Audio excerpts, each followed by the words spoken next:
Assalamualaikum warahmatullahi wabarakatuh.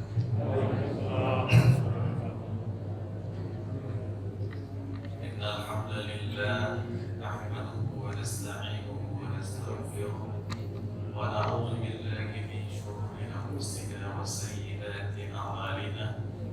May yahdihillahu fala mudilla lahu wa may yudlil fala hadiya lahu. Asyhadu an la ilaha illallah wahdahu la syarika lahu wa asyhadu anna Muhammadan abduhu wa rasuluh. Allahumma salli ala Muhammad wa ala ali Muhammad. Rabbana zidna ilma wa warzuqna fahma. Hadirin hadirat jemaah subuh yang dirahmati Allah Subhanahu wa taala, bersyukur kita kepadanya atas segala nikmat rahmat yang tak terhingga, hingga subuh ini kembali kita dapat menunaikan salat berjamaah subuh, menikmati indahnya waktu subuh ini dengan beribadah kepada Allah Subhanahu wa taala. Inilah waktu yang diberkahi sesuai dengan doa Nabi kita Muhammad sallallahu alaihi wasallam, Allahumma barik li ummati fi bukuriha. Salawat dan salam kepada Nabi kita Muhammad sallallahu alaihi wasallam, manusia yang paling kita cintai dan kita rindui untuk berjumpa dengannya, karena beliaulah yang telah membawa dinul Islam ini sebagai azama nikmah wa rahmatan lil alamin. Nikmat Allah yang paling besar, yang paling agung, sekaligus nikmat ini sebagai rahmat bagi sekalian alam. Tak ada lagi nikmat yang lebih hebat selain daripada nikmat Islam yang beliau bawa. Beliau telah berhijrah, beliau telah berjihad, menghabiskan masa hidupnya untuk menyampaikan nikmat yang satu ini. Tentunya tak mungkin kita membalas jasa beliau dengan balasan yang setimpal, tapi paling tidak kita sering-sering berselawat, mengucapkan salawat dan salam kepadanya, dan mudah-mudahan itu sebagai bukti cinta dan rindu kita kepada beliau. Kemudian mati-matianlah kita untuk menjalankan agama dan mengikuti sunnahnya.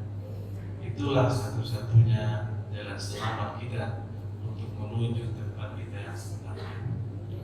Hadirin jemaah subuh yang dirahmati Allah Subhanahu wa taala, alhamdulillah kembali kita dapat bertemu kembali setelah hampir 8 bulan tidak pernah berjumpa dalam majelis ini. Mudah-mudahan ketidakmampuan kita melaksanakan majelis taklim ini pahalanya tetap dinilai dalam agama. Karena kaidah dalam agama, siapa yang biasa melakukan suatu amal soleh lalu dia dihalangi oleh unsur syar'i untuk mengamalkan amal soleh itu, maka dia dituliskan baginya semisal pahala ketika dia melakukan amal soleh itu.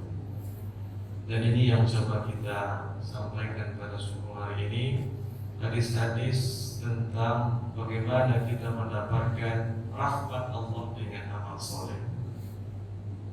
Bagaimana kita mendapatkan rahmat Allah, mendapatkan ridha Allah dengan amal soleh kita. Hadirin jemaah subuh yang dirahmati Allah, bahwa Rasulullah SAW menegaskan, tak satu pun orang yang bisa masuk ke dalam surga disebabkan oleh amalnya. Sebesar apapun, sebanyak apapun amalnya, amal itu tidak bisa memasukkan pelakunya ke dalam surga. La yadkhulul jannata ahadun bi amalihi. Tidak akan masuk surga siapapun orangnya disebabkan karena amalnya. Berapapun banyak amalnya, beratnya amalnya, tidak bisa memasukkan dia ke dalam surga.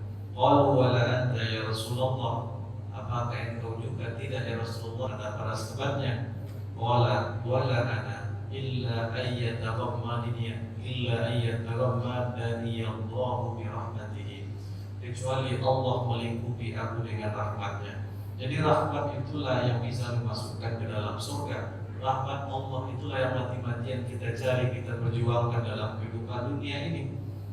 Pertanyaannya, bagaimana cara mencari rahmat Allah? Tidak bisa mendapatkan rahmat Allah kecuali dengan amal soleh. Jadi amal soleh itu sebab, yang menjadi akibatnya adalah rahmat. Yang kita cari akibat itu rahmat Allah itu. Karena hanya dengan rahmat Allah lah siapapun hanya bisa masuk surga, bahkan termasuk diri Rasulullah Sallallahu Alaihi Wasallam. Rahmat Allah yang kita cari. Lalu bagaimana cara mencari rahmat Allah? Saya membaca kitab Riyadhus Shalihin beberapa bab. Itu ada bab-bab yang terkait. Di antaranya pada jilid yang kedua, Imam An-Nawawi menyebutkan ada bab mubadarah ilal khairat, bab untuk senantiasa kita bersegera menuju kebaikan. Setiap saat selagi masa hidup kita ini ada, nyawa masih di kandung badan, terlintas dalam pikiran dan hati kita untuk melakukan suatu amal soleh, cepat kerjakan. Cepat kerjakan dan tunda-tunda. Karena ketika kita berniat berazam melakukan suatu amal, kita tunda, setan akan sibuk untuk menggagalkan amal soleh itu. Itu sudah menjadi kaidah pokoknya seperti itu. Karena setan tidak akan pernah lalai menggagalkan amal soleh kita. Coba kita renungkan suatu ayat yang sering kita dengar dalam surat Ali Imran. A'udzu billahi minasyaitonir rajim. Bismillahirrahmanirrahim. Wasari'u ila maghfiratin min rabbikum wa jannatin 'arduhas samawati wal ardh mu'iddat lil muttaqin. Wasari'u artinya bersegera.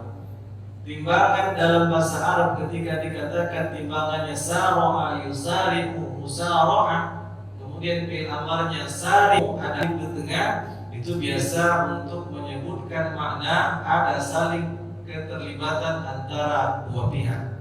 Kalau dikatakan qatala artinya membunuh, si A membunuh si B. Si A qatala B, si A membunuh B. Tapi kalau dikatakan artinya di sini A membunuh B, B tidak punya niat untuk membunuh si A. Tapi ketika dikatakan A qatala B, ada alif di tengah, itu artinya si A ingin membunuh B, B pun juga demikian, ada sikap saling untuk membunuh. Itu kaidah dalam bahasa Arab. Tetapi ketika dikatakan sari'u, bersegeralah kamu kepada kebaikan, kebaikan itu tidak bersegera kepada kita, sehingga ada kerancuan makna. Lalu apa makna yang dimaksud dengan menyelipkan alif dalam kalimat ini? Di antara para ulama bahasa menyebutkan ada makna kesungguhan maksimal di sini. Sama ketika Allah menyebutkan dalam surat awal Al-Baqarah, yukhadi'una Allaha wallazina amanu. Mereka orang-orang munafik itu berusaha untuk menipu Allah. Ada alif di tengah, yukhadi'una, bukan yahda'una. Kalau kalimatnya yahda'una Allah, mereka menipu Allah.